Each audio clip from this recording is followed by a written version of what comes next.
On this episode of Newt's World, my guest today is the remarkably talented writer Malcolm Gladwell.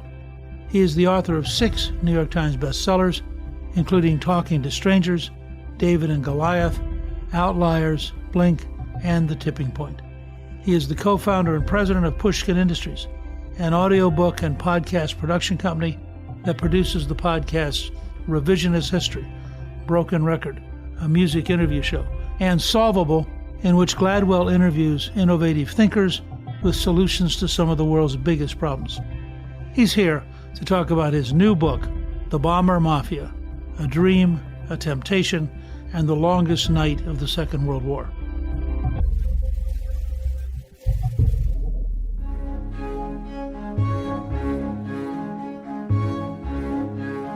Malcolm Gladwell is one of those people who just has captured the American spirit. As a minor author by his standards, I look on his work as just a remarkable achievement. I'm amazed at The Tipping Point, how little things can make a big difference back in the year 2000, which really became an amazingly talked about book that I think really gave a lot of people some new insights. And then he came back with Blink, The Power of Thinking Without Thinking in 2005, which again permeated the culture. Then he wrote Outliers, The Story of Success in 2008, and then What the Dog Saw and Other Adventures in 2009, and finally David and Goliath, Underdogs, Misfits, and the Art of Battling Giants in 2013. And now he's back with a really interesting book on the Bomber Mafia, a dream, a temptation, and the longest night of the Second World War. And I've had a long interest personally as a historian in World War II and in the Bomber Mafia and the gap between what they believed was possible and what was possible. But before we get into your new book, The Bomber Mafia, I'm just curious, how did you get into this? Your mother was a psychotherapist, your father's a mathematician. That's certainly a wide range of experiences in one household. But how did all that lead you to your first book? My first book? Well, I was a science reporter at the Washington Post. I didn't study sciences in college. It was all something I was discovering for the first time. And The Tipping Point, my first book, really came about because I was one of the Washington Post reporters who was covering the AIDS epidemic. And I was spending all this time with epidemiologists. And I became fascinated with how epidemics work. And, of course, now we've all become amateur epidemiologists over the last year and a half, but this was way back in the 80s. And I'd never encountered this before, just this idea that you could have these unbelievably disruptive phenomenon that can sweep across a society. And the phenomenon of these kinds of incredibly rapid, fast-growing epidemics. These things don't proceed carefully and slowly. They explode. And the human brain is not really well set up to deal with explosions. And that was really what got me interested in that subject. So I'm curious, because you open a different door that I simply have to go through for a minute.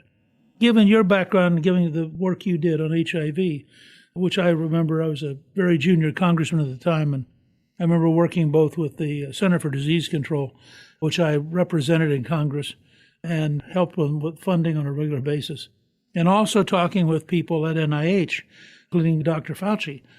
How do you respond to and interpret the last year as it relates to COVID, given the depth of experience you had in covering an earlier and very different kind of epidemic?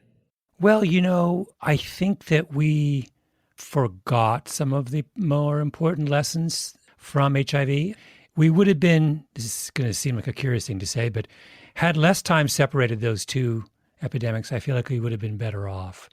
And this is true. And we're shortly going to talk about wars and armies. This is even more the case in the military, that the experience of having gone through a particular kind of conflict is so powerful and illuminating on the judgment of the participants that it shapes the way they deal with all other future crises in their career. And that's why when you lose a cohort of people who have fought a war, you start over. This is what's so frustrating about human beings. A certain generation dies off, retires, what have you, and the people who come behind them don't sit down and study the lessons of their forebears. They start over and they make the same mistakes. And it's maddening. I feel like if there had been 10 years between the First World War and the Second World War, would the Second World War have been different? Maybe. Certainly if there had been less time between Korea and Vietnam, maybe we would have been better off. I mean, I think you could sort of play this game endlessly. The game I played with COVID was, I think the great lesson of HIV in the end is that epidemics are social phenomenon, that you don't have to understand the biology of the virus in order to thwart the virus. You have to understand people, how to talk to them, how to communicate with them, how to get them aboard on any kind of crusade. And I feel like we didn't do a very good job of that. We got sort of caught up in all kinds of issues that were secondary to getting the population behind a coherent, persuasive strategy. I almost feel that sometimes the sheer volume of media makes it harder to understand rather than easier. And then you get into daily cycles of briefings that gradually make people numb and lead them to not know who to believe. But let me use that for a jumping off point about your book, The Bomber Mafia, because this fits perfectly and is one of the great examples, I think, of people who, in a sense, impose a particular model on reality. And in the case of World War II, the generals who were at the key places actually had the resources and the reach to do it. But it's certainly a very different topic than you had written on up till now. What led you to pick it? Well, I've always been a history buff, and I've always wanted to write a pure history book. But the problem with writing about history is that the competition is pretty ferocious. There's almost no field of kind of modern American letters where there are more quality people operating in than history, right? I mean, I could name, you and I could do the same thing. We could sit down and come up with 10 names of truly A-plus historians who write fantastic popular history. That's super daunting. So I was like, I don't think I can play that game. And then I wanted to write the Second World War for the reasons I talk about in the book. For family reasons. My father was a kid in Kent in the beginning during the Blitz, and he would sleep under his bed. His mom would tell him to sleep under his bed when the German bombers flew overhead every night on their way to flatten London. So it's like I grew up on these stories, and I always wanted to write about the Second World War. I always despaired because I thought surely every great story from the Second World War has been told. And then I finally thought I'd found one that hadn't been told for a general audience. I mean, obviously, serious historians know all about the Bomber Mafia, but I didn't think there'd been a popular book about them. And that's what I was like, Newt, I may never get another chance. I was like, I better do this right now or someone's going to beat me to the punch. That's great. But as I understand it, though, you originally started out as an audiobook. Yes. So this was a book really intended to be listened to because I wanted to tell the story about this renegade group of pilots at Maxwell Air Force Base in the 30s and this vision they had of reforming war and how they brought that vision into the Second World War. And I quickly realized that the Air Force being the Air Force, they have perfect records. I mean, this is it's so funny. Whenever people rag on the military or various parts of government as being, inefficient or clueless or incompetent, I was like, actually, if you hang around the Air Force long enough, you come to the exact opposite conclusion. This is a group of people who know what they're doing. And they have astonishing archives on the Second World War. You can go to Maxwell Air Force Base into the library, and they have mountains of audio tape, of oral histories, brilliantly done oral histories, where they sit down with every key Air Force figure in the Second World War. They do it in the 50s or the 60s when these guys are still alive and looking back on their experience. And they basically debrief them for the benefit of the public. And I found this tape and I was like, I can write about Curtis LeMay or I can just play you tape of Curtis LeMay. What would you rather hear? And the voices, you cannot understand Curtis LeMay until you hear him. And you understand, oh, this is what he is. He's like a warrior, right? He is an uncompromising, unsentimental, brilliant, hard-nosed warrior, and you can hear it in his voice, and you can almost hear him when he's talking, take the cigar out of his mouth to answer the question. You know what I mean? When I realized there was all of this ability to bring the story to life, I said, I'm going to start by making the greatest audiobook I can, where I use all of this tape to create an experience. When I talk about the bombing raid on Schweinfurt, I want you to feel like you're there. And when I talk about the bombing raid on Tokyo in March of 45, I want you to feel like you are in one of those bombers, one of those super fortresses flying from Guam to Tokyo. So that was our intention. We would start by doing a different kind of audiobook, and then we'd spun off the print book from it. You know, I hadn't thought about it, but you're right. There are brilliant opportunities to bring modern history, at least, to life, because we have so much of it on tape, and we can actually let people hear from the original people. I've been going down to Maxwell for about 35 years. Oh, I didn't know that. And yeah, I have been teaching several courses down there. Wait, what do you teach there? They have a course called the Joint Warfighting Course, and it's on how to think about theater command, and basically involves two-star generals from all the different services and admirals. And at one point in that process, a very dear friend of mine, Chuck Boyd, who was a very long time Vietnam prisoner of war, and the only prisoner of war to come back and get 4 stars. Extraordinarily brilliant guy. And he was the head of the Air University, and he had Curtis LeMay coming down and arranged it so that I would be there teaching, and then we would have dinner with LeMay. Oh, my goodness, you met LeMay. And we spent an entire evening, and it was just like this astonishing experience of a guy who was both very smart and very ruthless. Yeah. I asked him a couple of questions that triggered him, and it was amazing to watch him just go off. At one point, he's sitting next to me at dinner, and he turned and began hitting me in the arm because he was just so filled with energy.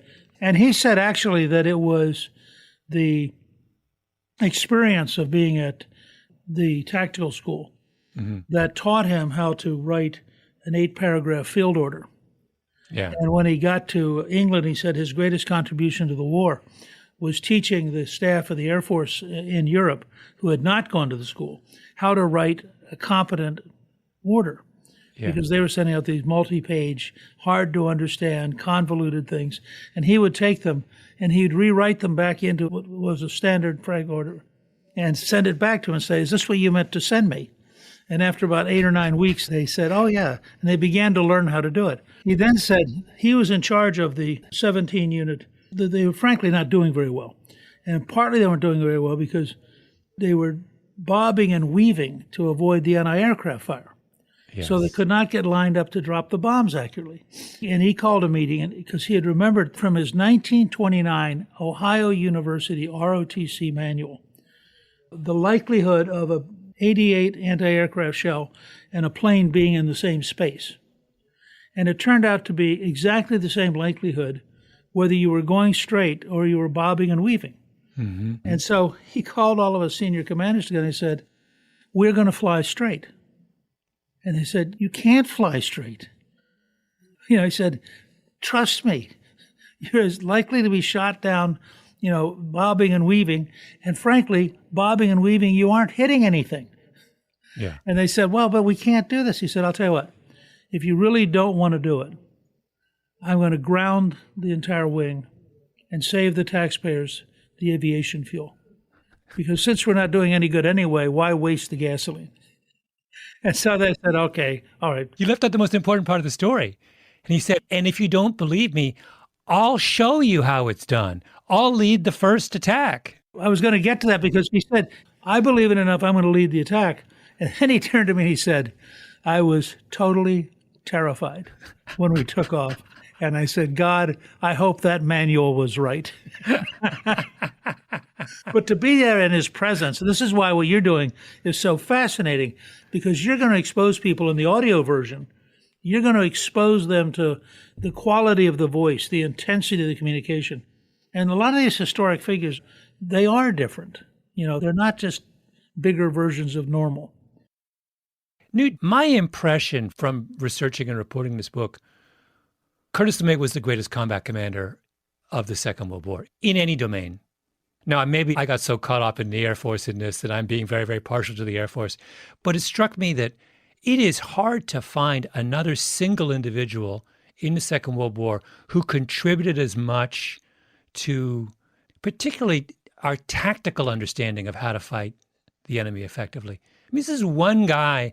I mean, we're just nibbling. The thing you just described is just one of a whole series of innovations that he made in how we should bomb more effectively.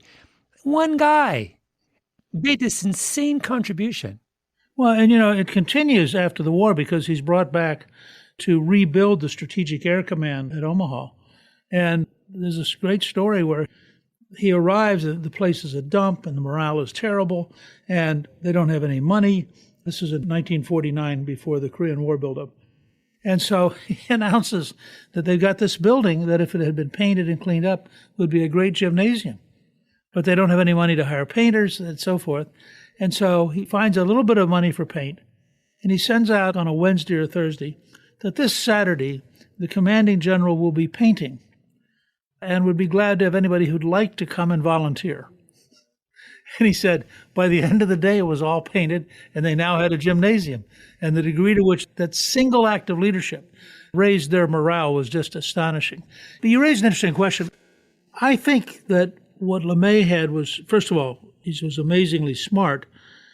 He had an ability in a way that very few people do to understand that the purpose was to win the war, and that it was going to involve a great deal of carnage and a great deal of violence, and that you had to take people and train them because it wasn't a natural behavior. And then you had to methodically just solve problems and keep solving them and keep solving them, but always with this notion that this was about winning the war. In addition to LeMay, who we could probably do a 6-hour podcast just talking about LeMay, but who else did you find fascinated you and surprised you? Well, Haywood Hansel.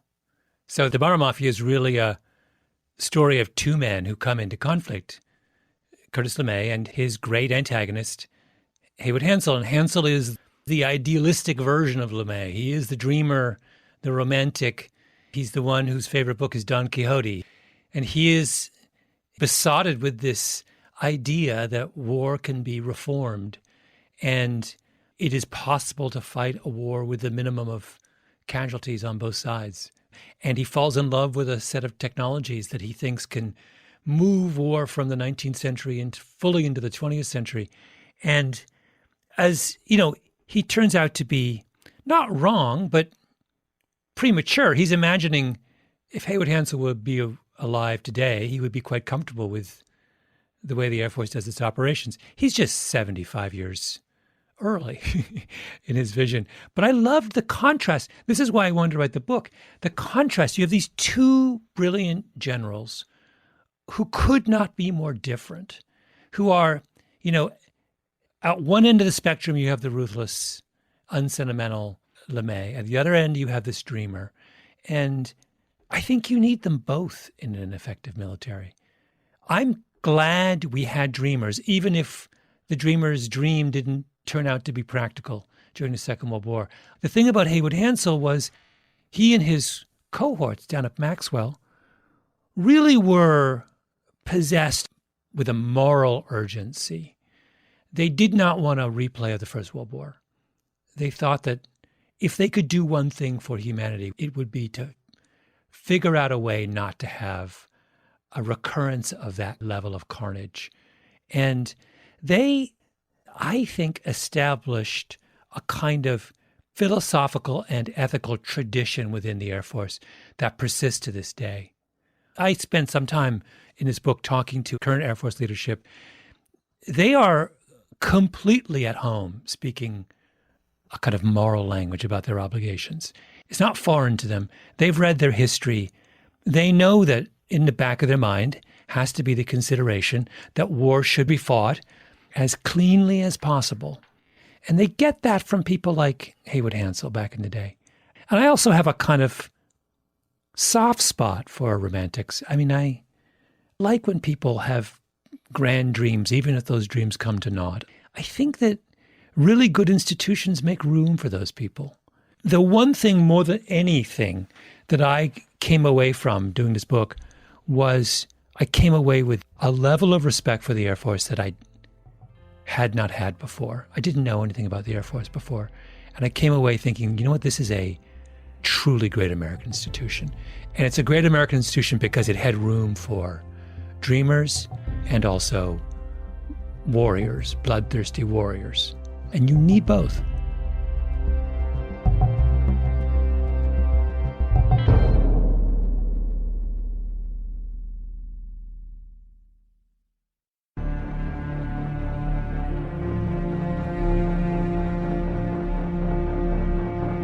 One of the things I noticed that you did is that you went to the center of the Tokyo raids and war damage, which is a real research center for that period of time.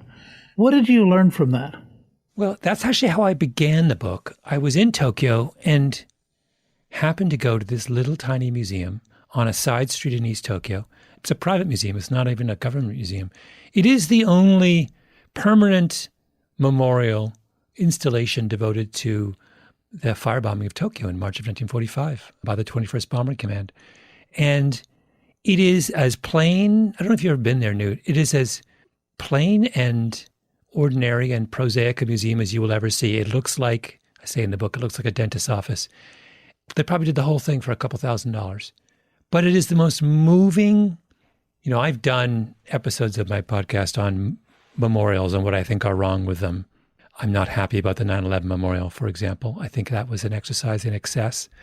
This one, because it was so simple and straightforward and prosaic, it was extraordinarily moving.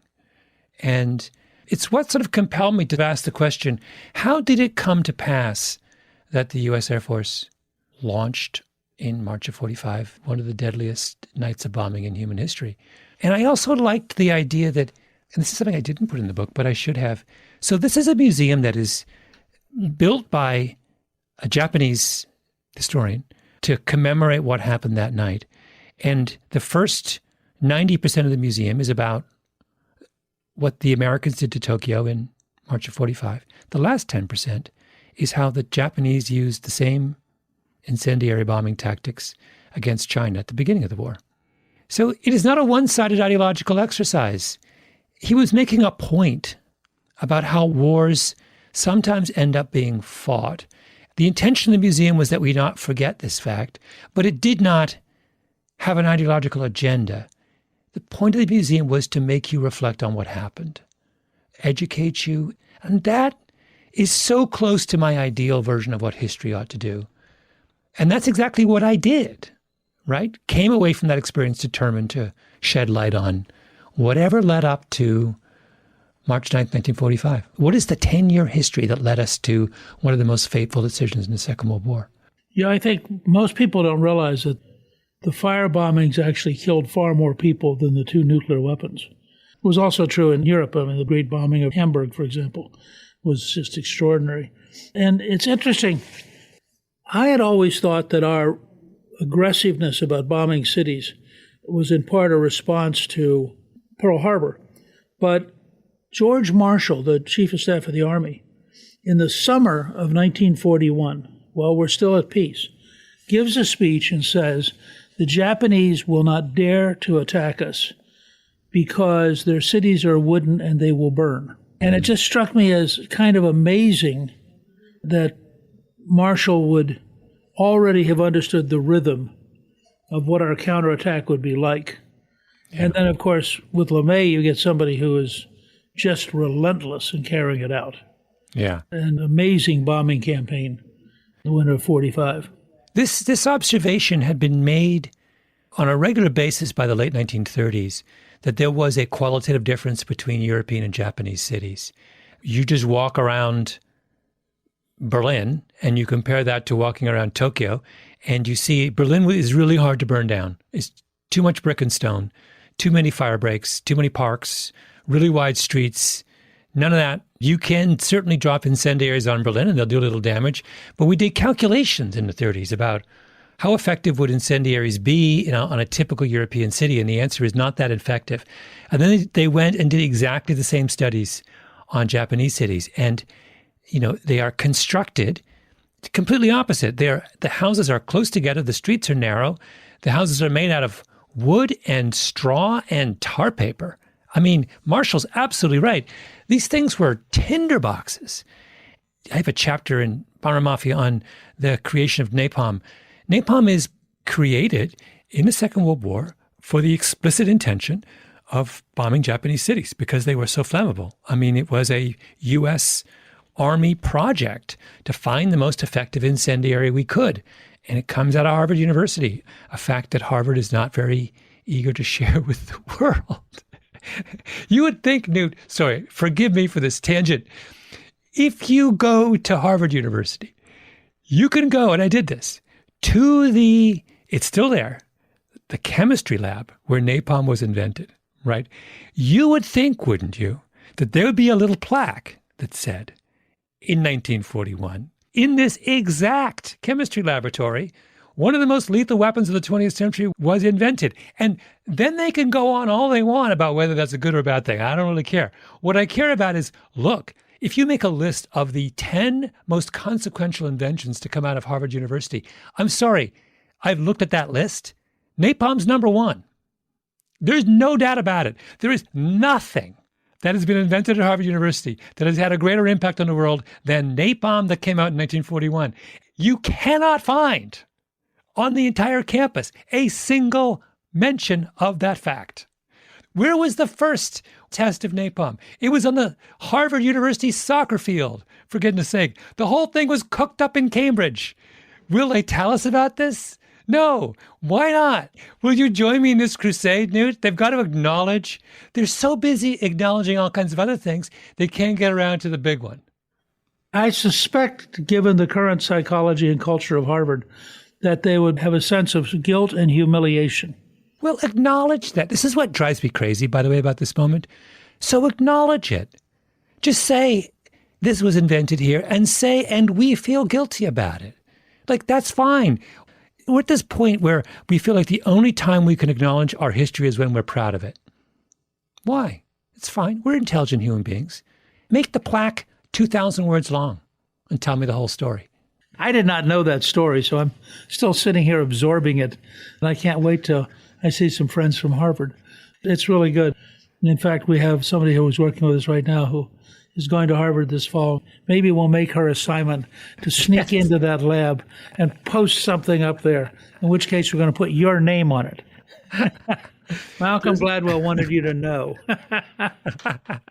Absolutely.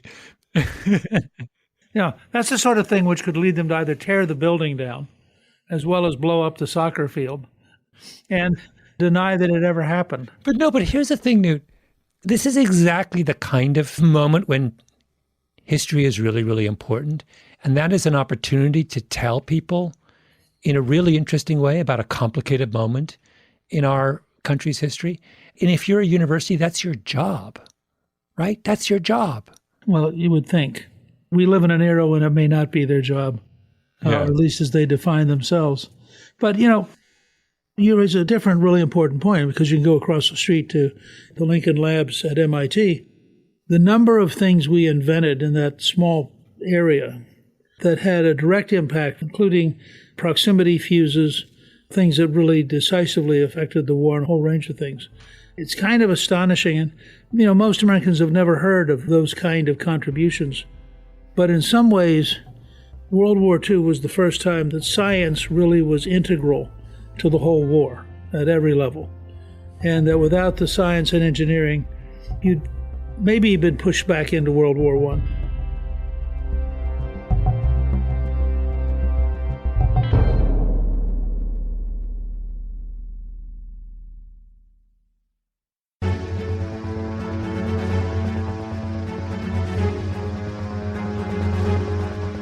But let me ask you a moral question for a second. I'm a big fan of LeMay and I'm a big fan of the U.S. Air Force. But in the end, the ability to deliver violence from the air, if you count civilian lives as well as military lives, it did not exactly end up saving lives. It just transferred the point at which they died.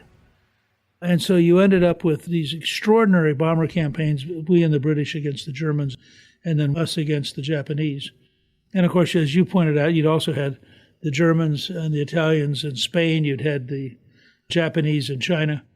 But air power in that sense, it seems to me, didn't in fact dramatically improve things until they got genuine precision capabilities, which really only occurs towards the very end of the Vietnam War. Because you report accurately that we had just terrible levels of accuracy in World War II. I mean, the degree to which these precision bombers weren't very precise is astonishing. Yeah. But by the time we get to the Iraq campaigns, the science has caught up with the requirements, and one B-2 today is more effective than an entire wing of B-17s. Yeah. Because it can deliver such extraordinarily precise weapons. And in that sense, it may save lives over the long run. But in a way, the science and the technology finally caught up with the dreams of the people in the 1930s and the dreams that Duhay had in writing about the potential of the bomber to save lives by ending the kind of war we'd fought in World War I. I'm curious about your take on it. Do you think that precision bombing, in the genuine sense of truly being precise, will in fact leverage violence more efficiently and more humanely in that fewer civilians will die of collateral damage? Or do you think it'll just extend the capacity of people to endure until they're defeated beyond the ability to resist? Yeah. I mean, that is the million-dollar question. I think I'm an optimist on this. I think that we're better off on balance, that precision allows us.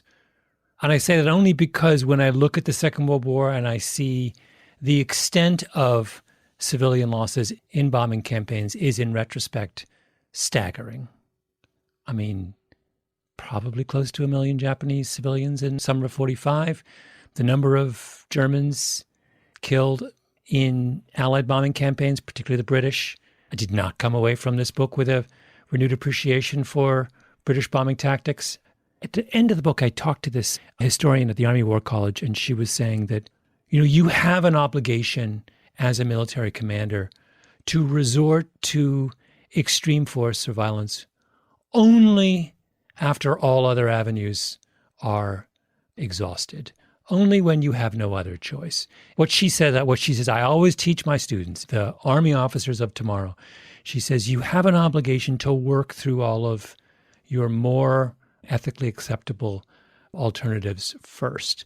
So she's not saying it is wrong to do as LeMay did over Japan. What she's saying is it's wrong to do that without consideration of other options first. And I thought that was extremely wise.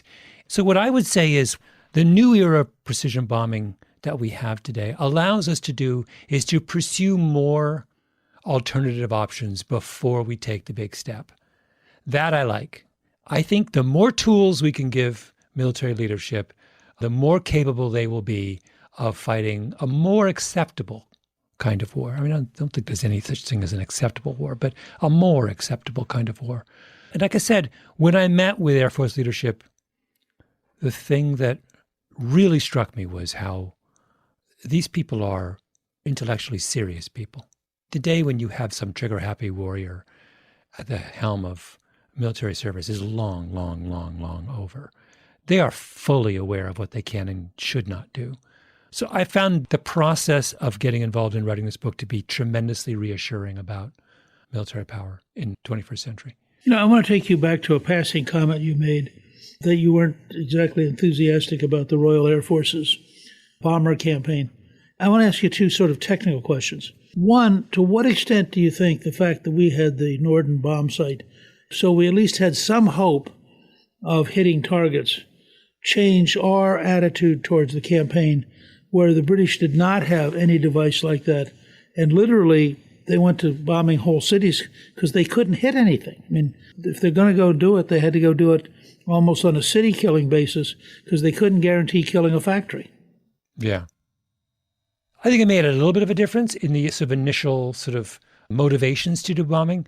My real issue with Bomber Harris, the head of the British Bomber Command, was it's a point that Ira Aker, who was the head of the Army Air Corps' 8th Air Force in Europe, made to Bomber Harris, which was The theory under which the British area bombing was operating was false. The idea that the British had was that if I bomb my enemy's civilian population in sufficient numbers, their morale will crack and I'll win the war that way. Nobody will crawl out of their homes. They'll sue for peace. Well, the Germans tried that very strategy during the Blitz, right?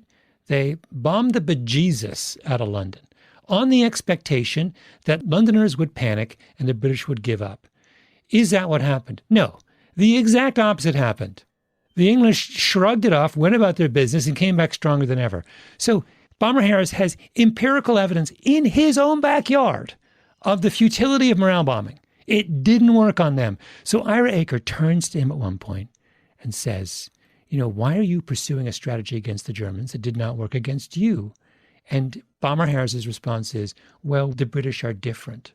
Dude, I'm sorry. That's nonsense. Bomber Harris is, I call him a psychopath in the book, and I think that is a considered opinion. He's a psychopath.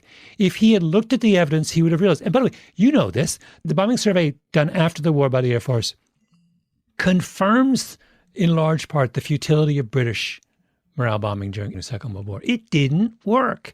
It did not cause German morale to crumble. We squandered countless lives, countless planes, wasted countless resources in pursuit of a murderous policy over Germany that had no real impact on the outcome of the war. There's some really wonderful stuff by some British military strategists after the war, including Blackett, who won the Nobel Prize, a physicist who served in the War Office, who made a calculation about how much earlier the Second World War would have ended if the RAF had not squandered so many resources in these fruitless bombing campaigns. That I found really persuasive. I think the military leadership in the U.S. Army Air Corps was far superior to that of the RAF. Harris doesn't belong on the same page as Curtis LeMay. Like I said, did not come away impressed by it. I'm English. I was born in England. These are my people. Yeah. Well, we're not going to hold you to that. You're allowed to render independent judgment, whatever your nationality. Let me ask, if you don't mind, because you're so interesting and so insightful, what do you have coming up next? My next book is also going to be an audiobook first. I want to do something on policing, and I want to do something on the LAPD, because I want to understand the LAPD was the great kind of shining example of a modern American police department. And they got some things very right and some things very wrong. And I want to understand that process. And I think it would be really instructive because right now, obviously that topic is in the air. We think we need to do something to reform the way policing happens in this country. So I thought, let's do a kind of case study of the most storied of all American police departments and try and answer that question. If you make a list of the 10 greatest police chiefs in America in the 20th century, 3 of them are LAPD police chiefs. These guys were the white knights of American policing for 75 years until Watts and then Rodney King complicates their heritage. So I'm now doing the same thing I did with Bomber Mafia. I'm sort of digging through the archives and trying to bring these men to life. And they are a fascinating group of men. I'm fascinated with the remarkable achievements in New York City, where you can almost draw a line on the day that Giuliani walks in. The system shifts, and we're now shifting back to a pre-Giuliani model, and they've doubled the murder rate in the last year. And it's kind of like your point earlier about systems that don't want to learn. You have a culture that says, yeah, that's factually true, but irrelevant. Yeah. Because it doesn't meet our current needs. The last year is tricky because of COVID, and we see a lot of these trends across the country. It's really hard to tease out what's going on here. In my last book, Talking to Strangers, I spent a lot of time talking about policing. I got optimistic, not pessimistic.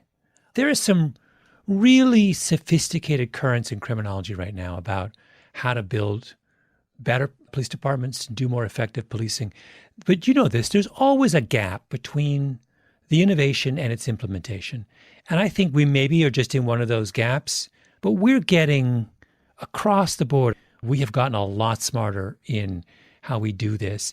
And also, we started this conversation talking about you have a problem when there's too big of a gap between crises, right? There's not a big gap between crises. Bill Bratton, probably the greatest police chief of the last 50 years in this country, who did New York and then did LA, really brought the LAPD back to life. Bratton's still around. You know, when the Brits had that crime problem a couple years ago, they tried to hire Bratton, which I thought was fantastic. So it's like, we have the old heads. You know, you can go and talk to Bill Bratton. He'll tell you how it's done. So I'm optimistic. You know, it's been a very, very difficult last 18 months. I think we can build this back up. I'm a huge fan of Bratton, and frankly, I agree with you. He's probably the greatest police chief of the last half century. When I look at it, it's very similar to the dynamic I was describing in the Bomber Mafia, which is you really get an appreciation for how one very effective individual can have a hugely disproportionate effect on their worlds. You know, if you sub out Curtis LeMay with just a kind of ordinary average commander, who knows what the last 12 months of the Second World War looked like? The war could have gone into 1947. I don't know. I mean, he had such a profound effect on the European bombing campaign. Who knows how much longer that would have happened? Same thing with Bratton. You sub out Bratton, you're absolutely right. If instead of Bratton taking over the NYPD in that crucial period in the 90s, you get just an ordinary business as usual guy, New York City is not just slightly different, it's unrecognizable today. Unrecognizable. And, you know, you look at these things and you say, man, we get lucky every now and again, which makes me really nervous because I think it's like, whoa, I was living in New York when Bratton was here. I was like, man, did we dodge a bullet?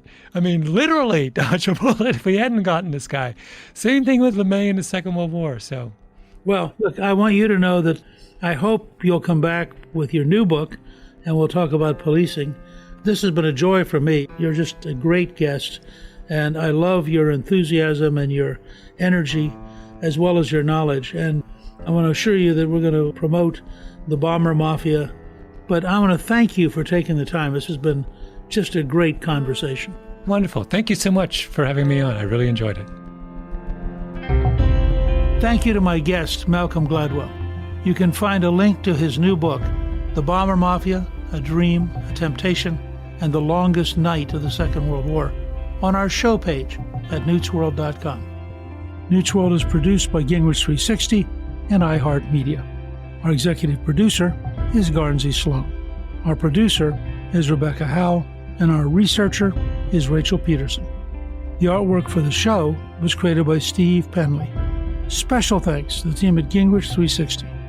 If you've been enjoying Newt's World, I hope you'll go to Apple Podcast and both rate us with 5 stars and give us a review, so others can learn what it's all about.